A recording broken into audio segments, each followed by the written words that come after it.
Welcome to the AI Automations for Business podcast. We're your hosts, Katie and Noel, and we'll be discussing how you can use AI for your business along with the latest news, updates, and automations to help you stay ahead of the curve, allowing you to grow and scale your business more efficiently. Please be sure to subscribe, and I hope you enjoy this episode. Hi, hello, welcome back to another episode. Hi, I'm Katie, and as always, I've got Noel here with me this week. Hi, Noel. How are you doing? Yeah, doing great, thank you. How are you doing? Yeah, all good, thank you. Good. Good. In this part of the podcast, we always start with any updates in the AI or automations world. Sometimes we've done a whole podcast episode on just new updates. Sometimes we talk for a couple of minutes. What are the updates looking like this week, Noel? Not as bad as last week. Last week there was a lot, wasn't there? So yes. This week, not so bad. But it's still lots of things to talk about. So I guess the first one is OpenAI. They decided to cut the prices for their Terra and Luna models on their 5.6 models on the API. So if you're using them in your automations or using them via the API, then the cost for your token usage has been slashed. And not just by a little bit either. So the Terra model, which is, if you're unfamiliar with the ChatGPT models, they run in from Sol, Terra, and Luna. So Sol being the most powerful, Luna being the not so powerful. So Terra's in the middle, and that got cut by 20%, which is pretty good. Yeah. Do we know why they've done this? Is it for? I think they've done it to kind of what's been going on with AI costs and usages recently. I think they're trying to market themselves as something that's maybe a little bit cheaper, a bit more competitive when it comes to the API usage, because they'd rather you were spending it with them than someone else, I guess. And obviously they've probably got a lot more data centers than they definitely have compared to Anthropic. So they're able to use that as well. But the other model, Luna, now that got slashed by 80%. So it was already the cheapest model, so now it's ridiculously cheap in terms of any others, which is, So they always measure the cost by a per million tokens. So your input cost is 20 cents per 1 million, and then your output is $1.20 per million tokens. So that is super duper cheap. If you're looking to save some costs and you don't need super duper, frontier model level intelligence, then I would probably switch that into your automations and test that out. Very good. Yeah. Also, something that we kind of skipped over, I think, last week. I don't think we covered it, but Gemini, they sneakily released a new model. It's nothing amazing. It's not groundbreaking. But what they were doing is they were targeting the lower end of the spectrum. So and basically looking for something that was faster and cheaper. Now they did have the faster and cheaper title until OpenAI changed their prices. Right. So unfortunately, it now is more expensive than the Luna model. So it's kind of on that Luna model level. So that one is Gemini 3.6 Flash. So it's still pretty good. It kind of sits around the Sonnet sort of level. Compared to prices for Sonnet 5, Gemini 3.6 is half the price, so worth considering. Yeah. Okay. The last bit of news is something also we covered last week as well, where OpenAI admitted to one of their cyber models going rogue and then hacking into a few websites online to help it finish a task when it shouldn't have been able to. I remember this well. Yeah, not ideal. But Anthropic for the, just for the completeness, decided to do a full review of all of their tests. So they've done over 141,000 tests, and they found just 3 instances where their models also broke out and hacked into other websites. So, Right. yeah, I think they were just doing that for transparency more than anything, I guess. Yeah. But yeah, still worrying that they can break out, but they are clever, these models these days. So yeah. Interesting. Yeah, it is. Yeah, and I guess it's only going to get worse, to be honest. The smarter they get, the better they'll be at breaking out of enclosed sandboxes, which these were in. Yeah, very interesting. Okay, so we'll watch this space then for that sort of updates and news, I think. Yeah, definitely. Yeah. And the last bit of news is some news for us, really. So I've been working with GenAI.Works, with the biggest AI community, online community, and I'll soon be an instructor for them in a few weeks, hopefully. So yeah, I'll be putting the links in the description of the podcast, so you can check them out. They'll be coming soon. Hopefully within a week or so. So yeah, I guess the first course I've done is on Claude, so you'll learn everything about Claude. And I also did an extra little bonus bit in one of the modules. So I showed basically Claude working with your Gmail account, and then basically assessing your emails, and then adding new clients and things into HubSpot. So that was all done within a couple of minutes. So yeah, quite interesting. And yeah, the other course will be on make.com. Of course it would be. Of course it would be. So yeah, we're going to go through 5 different business cases and things like that, and then show how to build those step by step. So, yeah. Well, congratulations, Noel. And yeah, be sure to put those links in the show notes, but it's GenAI. It is, yes. Okay, people want to go and check it out if you haven't checked it out, if you've never heard of it. Very large platform with lots and lots of AI courses. And what I particularly like about this platform is that just not anyone can upload courses to it, like places like Udemy. It's, you have to be invited to be an instructor, and actually, even when you create a course, there's lots of really strict guidelines. So yeah, you just know that it's going to be like a high standard of information and the course itself. So yeah, looking forward to seeing it on there, Noel. Yeah, so am I. Hopefully not long.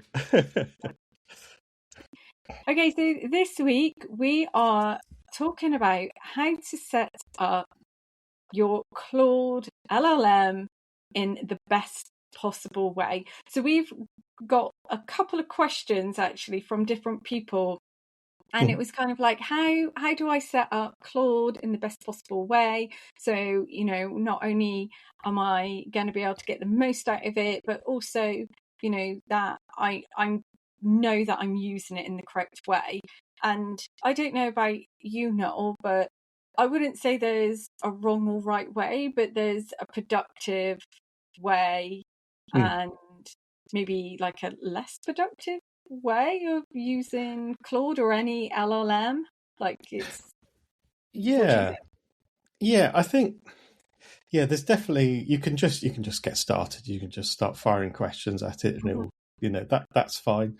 But I would say there is benefits from going off, having a little think about being a bit more strategic, I guess, with how you set up the account. So it'll make your interactions in the future a lot easier going forward. So but this is always changing. So I would caveat all of this episode with this is as of August 2026.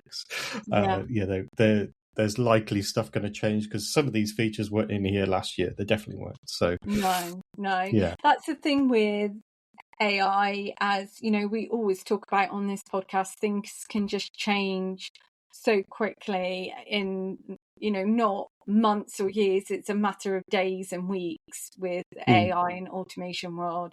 Someone brings out something new and it just changes everything, or yeah, it's a lot. So that's why we always do the update at the beginning of the podcast, that, you know, we're not kind of like just sharing the news. It's important that actually, if you're interested in AI and automations for your business, then actually you are kept up to date. And, you know, we're not interested in things like, you know, if I was talking in terms of like social media, it would be like appeasing the algorithm. You know, we just want to make sure that you're using your AI and your automations in the most productive and easiest way for you and your business. Because obviously we're using AI and automations to save time. Yep. So you don't want to be doing anything that's outdated. No, definitely not. Yeah, I guess every update that they do bring out does add that level of, you know, making you more productive. I don't think they've released anything yet that would be seen as a bit of a waste of time. So, yeah, it's always worth constantly evaluating, I would say. So, yeah, we could set it up today, but yeah, in 6 months' time, maybe have a look, triple check, you know, everything's still relevant, I guess, make sure there's no new tools and things like that could help you even more. Yeah, I think so. Okay, yeah.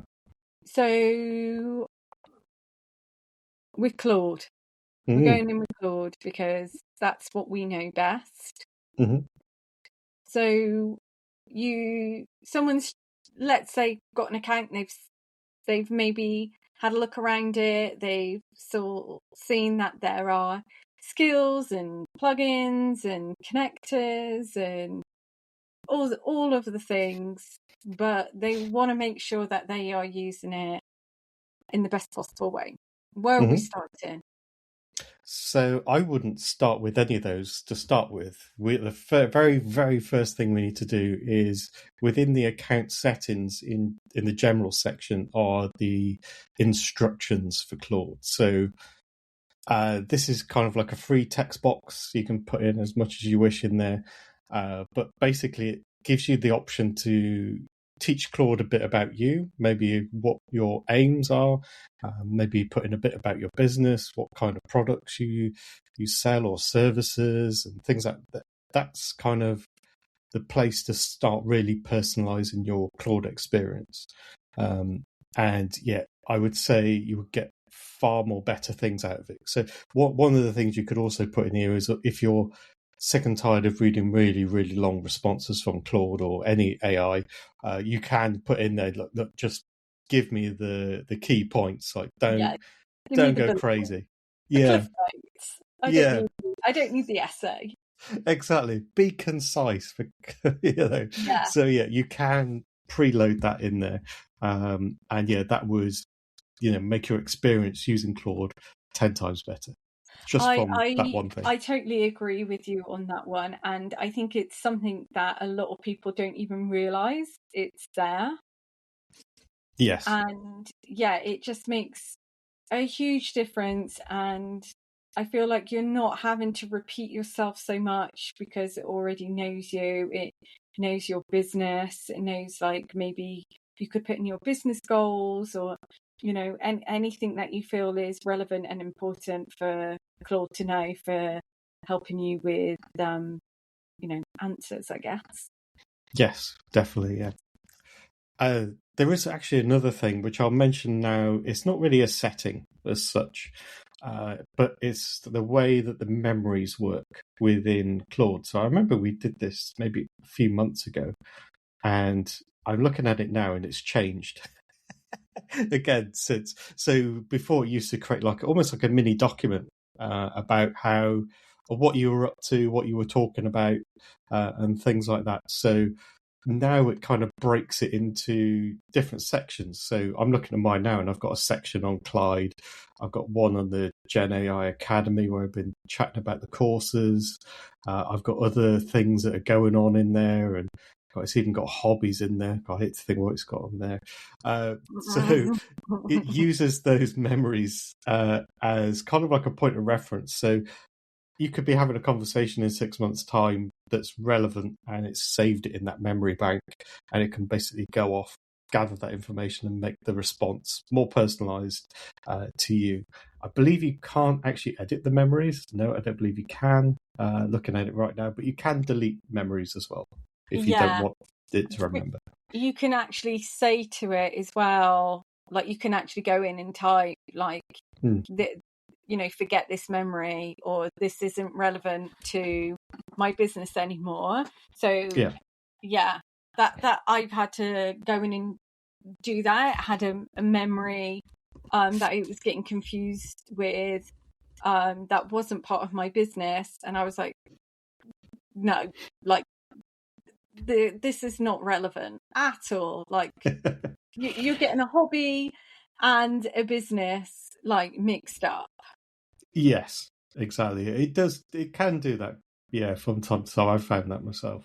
But if you kind of want to protect yourself a little bit from getting it confused, because this is something it does automatically, is when you start a new chat, you'll see a little ghost icon in the top right, whether that's on the desktop, mobile, whatever. And basically that opens it in like an incognito mode. So anything that you chat about in there won't be saved in the chat history. It won't remember in the memories. So if you're just like, I just want to, talk through something, could be business related as well. It doesn't have, it doesn't have to be some sort of unhinged question or anything like that. But, you could have that conversation in there and then go, right, okay, that was helpful. And then maybe, start that conversation again outside of incognito mode. It kind of protects your memories, and you don't get polluted with all sorts of stuff that you don't want to remember, really. Okay, that's a really good tip, really helpful. And I guess the next thing to maybe go on after the instructions of memories is, it's kind of like, I think you probably need to take a step back from Claude and then have a look at the different applications that you use on a daily, weekly basis.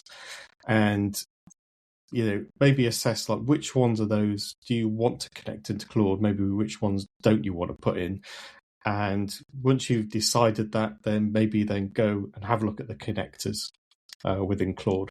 And these are incredible. They're really good. So you could connect your Slack in there or a database. So every time you start talking about it, say, oh, well, what's going on Slack today? Is there anything I need to be aware of? It can go off, have a look at your account, and then go, actually, you've been tagged in these sort of conversations, or maybe you haven't followed up with this person like they asked or whatever, and it'll bring all that information out for you. So that's incredibly helpful. But it can do all kinds of different things. There's loads and loads of apps within the kind of got like a marketplace of sorts. So you can put in like, things like Gmail, Google Drive, even got things like Asana, HubSpot. So there's a lot of like the big tools that most people would be using are already in there. And to connect it, all you've got to do is hit a plus button, and then it take you through like the process to log in, and that's it. That's all you need to do. So it's really easy to set up. And you can also create your own custom connectors as well. I won't get into how that works, but if you do have an application that has like an MCP server, which is a way to connect your application into Claude, then you can add that in as well. So I have one for Clyde, for example. So really, really, really awesome, and how they work. So once you've figured that out and got those connected, I would obviously do a quick test just to make sure it's got the right stuff. You can also set permissions as well. So they have like these little things where you can have like the tool permissions. So within each application that you connect, there'll be several tools. Some of the big ones like HubSpot will have many, many, many tools. There's lots of different things that the AI can do for you.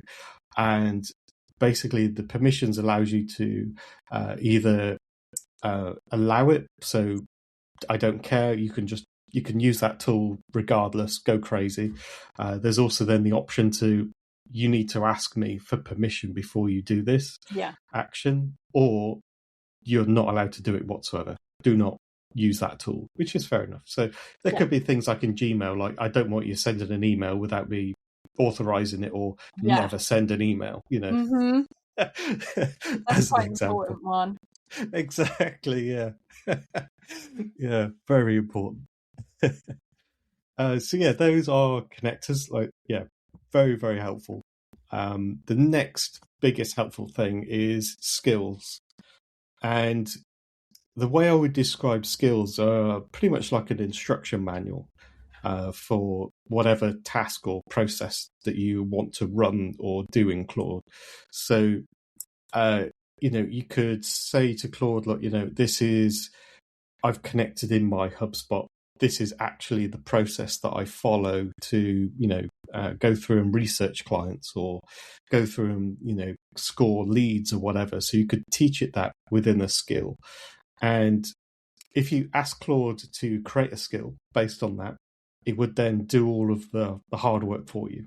It would go off, it will create what they call the skill document. And every time that you, start a chat and say, well, I need to go off and qualify this lead, it will go, well, I'll get the lead qualification skill. I'll read that first.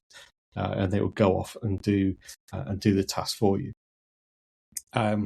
Also with skills, like we mentioned last week, they also have the record a skill.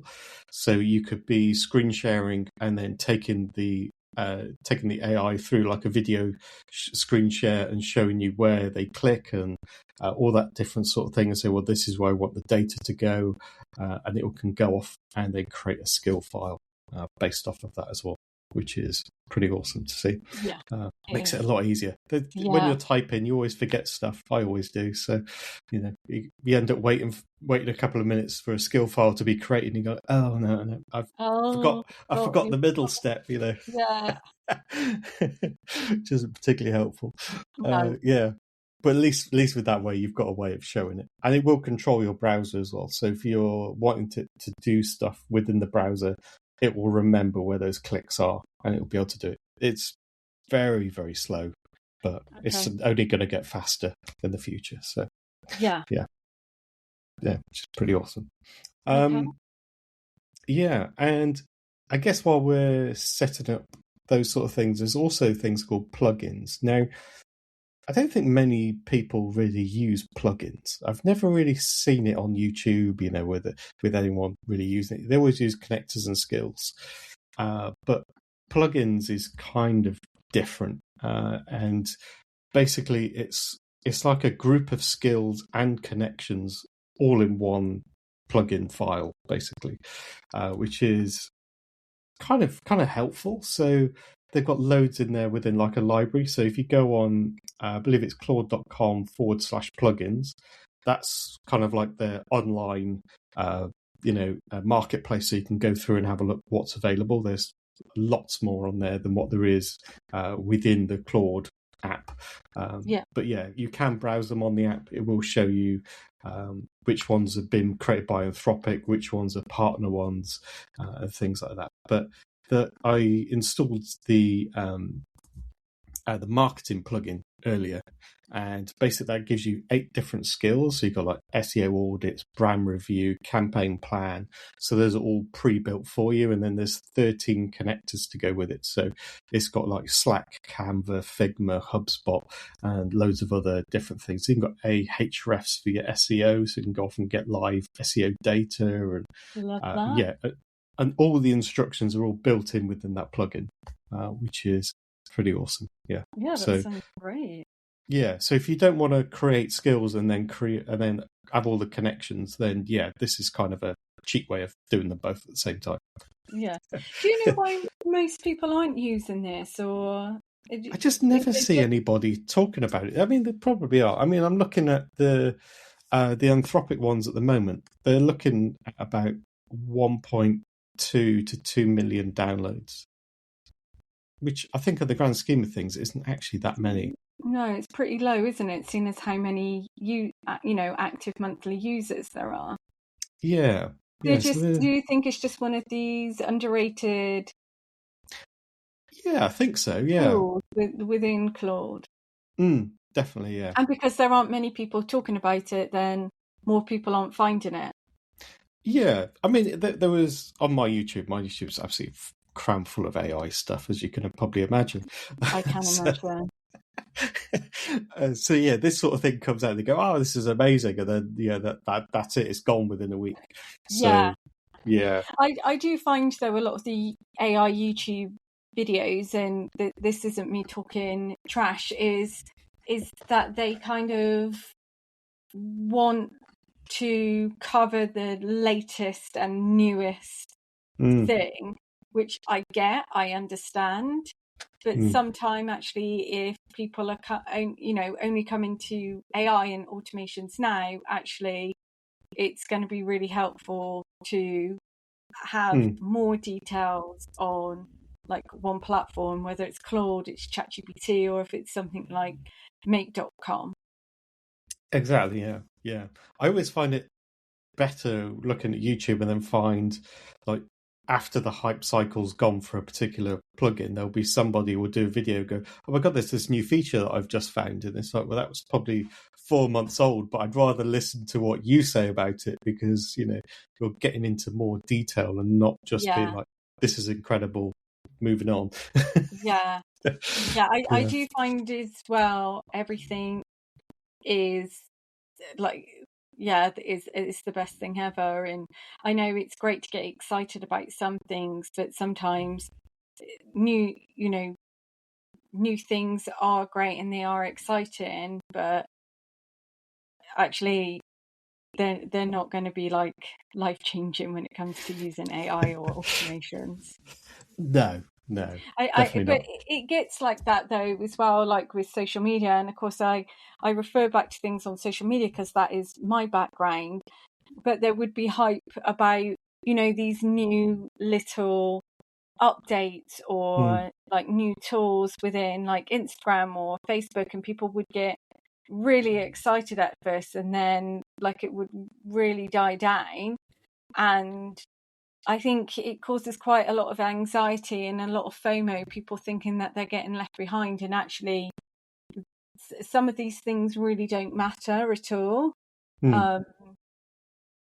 But yeah, I guess like the differences with AI, it's actually just making you more productive and saving you more time, which is really important. But it's always like, don't always believe the hype.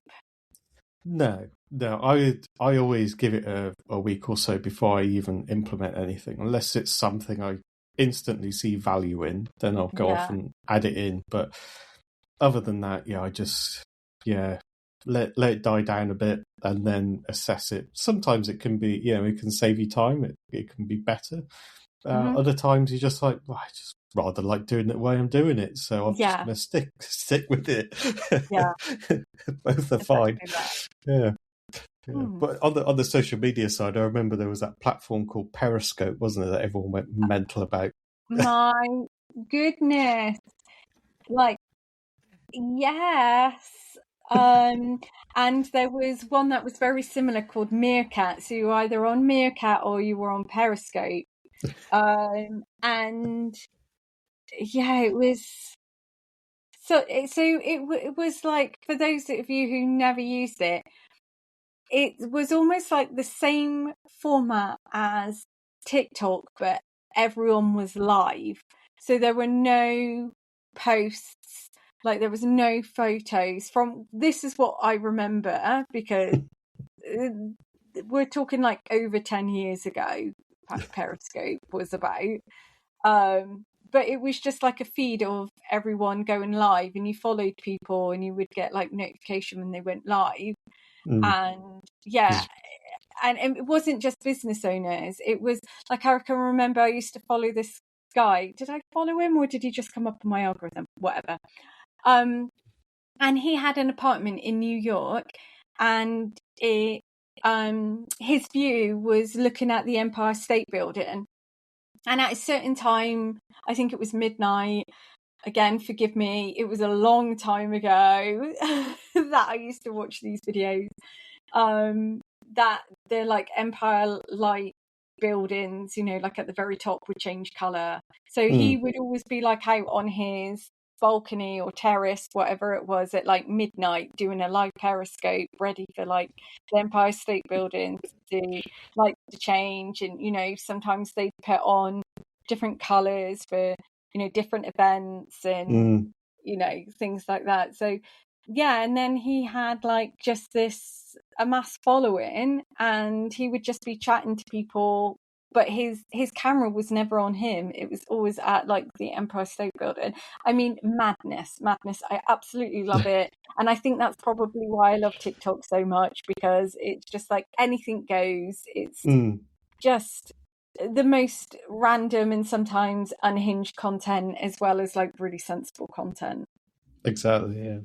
But I think like with AI, and I guess also Periscope, is kind of like there was that massive hype. Everyone jumped from like Instagram and whatever to get on this platform, and then we're just like, nah, and they just died away. So like with AI, you could jump on that hype train and then just end up slowly veering back and go, actually, I'll just go back to the lane I was already in. So I feel like there are platforms like that do that all the time. There's new platforms that come out, everyone gets really excited, everyone jumps over.